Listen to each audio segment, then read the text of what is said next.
दोस्तों, गीता की वो कौन सी 10 पंक्तियां हैं जिन्हें पढ़कर एक दुखी और निराश व्यक्ति का भी जीवन बदल सकता है। यानी गीता का सार आज मैं आपके सामने पेश कर रहा हूं। विश्वास जानिए, ये वो 10 लाइन है जो आपका जीवन बदल सकती हैं। इन बातों को हल्के में ना लें। 10 बातों को जरा देख लीजिए, पढ़ लीजिए, मनन कर लीजिए, फिर कोई टिप्पणी करिएगा, अच्छा लगेगा। आशा करता हूं अपने ग्रंथों और अपनी धरोहर का आप भली भांति ज्ञान अर्जित करेंगे, उन्हें मानेंगे, क्योंकि इसी में जीवन का सार है। नंबर 1, दोस्तों स्वीकार करें कि जगत में कुछ भी स्थायी नहीं है। ये गीता की पहली लाइन है। जैसे दिन के बाद रात और रात के बाद दिन आता है, ऐसे ही जगत में कुछ भी स्थायी नहीं है।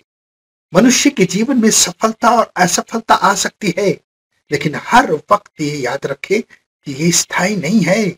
अगर असफल हुए हैं तो तब तक प्रयास करते रहना होगा जब तक सफल ना हो जाए, और सफल हुए हैं तो घमंड को अपने सिर पर हावी ना होने दें, क्योंकि सफलता भी स्थायी नहीं है। वक्त सब कुछ बदलने में सक्षम है। नंबर 2, बड़े स्वप्न देखें। ये गीता की दूसरी लाइन है। जिनकी भी उपलब्धियां हम पढ़ते हैं, सुनते हैं, वो कुछ नहीं थे, बड़े सपने देखने वाले थे, और अपने सपनों को सच करने के लिए उन्होंने अटूट प्रयास किए हैं। अपनी क्षमताओं पर संदेह ना करें। आसान लक्ष्यों से अपने आप को विचलित ना होने दें, और बड़े लक्ष्यों से कभी भी ध्यान ना भटकाएं। नंबर 3, अपने क्रोध पर हमेशा नियंत्रण रखें। क्रोध हमारी तार्किक क्षमता को बाधित करता है। लक्ष्य की प्राप्ति के लिए बिल्कुल ठीक नहीं होता है। महाभारत में देख लीजिए, दुर्योधन ने क्रोध किया, उसी क्रोध ने उसे उचित व्यवहार करने से रोका और अपने चचेरे भाइयों के साथ युद्ध करने के लिए प्रेरित किया। नंबर 4, सहनशीलता, क्षमा जैसे मूल्य को धारण करें। सहनशीलता हमें जीवन की कठिनाइयों का स्वभाव के साथ सामना करना सिखाती है, और क्रोधित हो जाने पर बल प्रयोग से दूर रहना सिखाती है। क्षमा हमें अन्याय को माफ करना, द्वेष भावनाओं को दूर रखने में मदद करती है। ये दोनों गुण रिश्तों को बनाए रखें। सहानुभूति और प्रेम की भावना का विकास करने में, विभाजनकारी विचारों को दूर करने में हमारी महती सहायता करती हैं। इसलिए इन दोनों बातों को जरूर अपनाएं। नंबर 5, गीता की 5वीं लाइन यह है कि परिवर्तन प्रकृति का नियम है। परिवर्तन से डरे नहीं। गीता के अनुसार सब कुछ बदलना है, ये हम जानते हैं। हमारा शरीर, हमारी भावना, हमारी धारणा, हमारे पास आसपास जो भी चीज है, सब प्रभावमान है। फिर भी हम परिवर्तन से डरते हैं। परिवर्तन नई चुनौतियों के साथ नए युग की शुरुआत होती है, और आपको बहुत कुछ अच्छा देकर जाता है। तो परिवर्तन से कभी डरे ना। नंबर 6, गीता में 6ठी लाइन में यह कहा गया है कि अपनी चिंतन प्रक्रिया को बदलें। सकारात्मक विचारों को संतुलन युक्त दृष्टिकोण प्रदान करने में, आत्मविश्वासी बनाने में, नकारात्मक विचारों पर विजय पाने में ये मदद करता है। चुनौतियों का सामना करने का साहस देता है, लक्ष्य को प्राप्त करने के लिए ऊर्जा देता है। नंबर 7, शांत रहें, संतुलित रहें। गीता की 7वीं लाइन हमें यही सिखाती है कि एक शांत मस्तिष्क हमें अपने आवेग नियंत्रण में मदद करेगा। अच्छा और बुरे दोनों समय में अविचलित और अशांत रखेगा।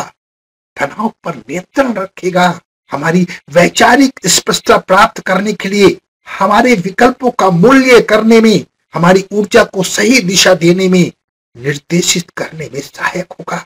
ज्ञान की परिवर्तन अपर्याय है, हमें शांत संतुलित रहने में मदद करेगा।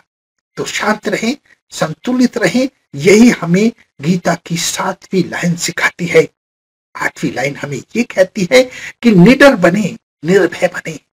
डर अपने मन से निकाल दे। डर हर जीवित मनुष्य में मौजूद प्राथमिक भावनाओं में से एक है। इसलिए ज्ञान और ज्ञान की प्राप्ति को अपने प्रयासों में सुदृढ़ रहें, जो आपको डर और झिझक से दूर रखेगा। 9वीं लाइन यह है कि अपने आप को संतुलित रखें। संतुलित अगर आप रहेंगे तो जीवन के हर कर्म को संतुलित ढंग से कर पाएंगे। और 10वां यह है कि आत्मा अजर अमर है, जो मरती नहीं है, बल्कि अपना वेश बदल लेती है, अपना स्वरूप बदल लेती है। तो डर को अपने जीवन से निकाल दीजिए और जीवन में काम आने वाली इन 10 बातों पर अमल जरूर कीजिएगा। ये जीवन का सार है और आपसे मेरी हाथ जोड़कर विनती है कि अपने ग्रंथों पर कभी भी कटाक्ष ना करें, कभी भी कोई ऐसी बात ना करें कि जो अप्रिय हो। हमारे धर्म के अलावा किसी भी धर्म में ऐसा नहीं है कि लोग अपने धर्म के बारे में ही उल्टी सीधी बातें करते हों। अपने ग्रंथों का ज्ञान लेकर उसे फैलाने की कृपा करें, उस पर हंसे ना, उसकी में दकियानूसी बातें ना करें। विश्वास जानिए, हमारा कोई भी ग्रंथ दकियानूसी नहीं है। सब ग्रंथों में जो बात है वो सटीक है, बस उन पर सोचने की जरूरत है। एक बात को अगर आप निगेटिव वे में सोचेंगे तो मन में निगेटिव ही ख्याल आएंगे। ग्रंथ हमारी धरोहर है, इनको सजा कर संवार कर रखना हमारी जिम्मेदारी है। तो अपनी जिम्मेदारी से भागे ना। अपने ग्रंथों के बारे में, अपने धर्म के बारे में कोई भी अप्रिय बात सार्वजनिक रूप से या एकांत में कभी किसी के सामने ना कहें। हमारी ड्यूटी बनती है हम अपने ग्रंथों का मान सम्मान करें। अगर हम अपने ग्रंथों का मान सम्मान करेंगे तभी दूसरा हमारे ग्रंथों का मान सम्मान करेगा, अदरवाइज लोग हम पर हंसेंगे। अपने आप को हंसी का पात्र ना बनने दें, ऐसी मेरी आपसे प्रार्थना है। आशा है जो बात मैं आपको समझाना चाहता हूं आपकी समझ में आ गई होगी। अपना बहुत ध्यान रखें, हंसते रहें, मुस्कुराते रहें, खुश रहें। धन्यवाद।